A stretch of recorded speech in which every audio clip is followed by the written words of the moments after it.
Good morning guys. তো এখন 9:30 বাজে আর আমি ঘুম থেকে উঠে গেছি। আর উঠতে ইচ্ছা করছে, কিন্তু উঠতে হবে কেন, যে বছরের প্রথমে না উঠলে প্রতিদিন উঠতে ইচ্ছা করবে না। তারপর আমি কলগেট দিয়ে আমার দাঁতটাকে গোল্ডেন থেকে সিলভার করে নিই। তারপর কি বললাম শুনুন। অসুবিধা?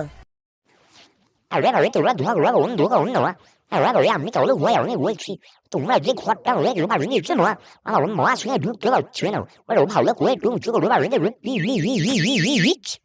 দেখ, সব করা কন্টেন্ট যদি একটা ব্লগে বের করে দিই তাহলে আমি কি।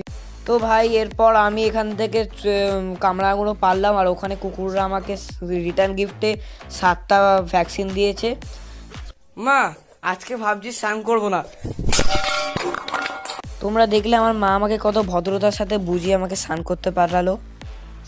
তারপর সন্ধেবেলা আমরা বাচ্চা কটা মিলে পিকনিক করলাম, লুচি আর আলুর দম। তো দেখো কি সুন্দর লাগছে লুচি আর আলুর দমটা।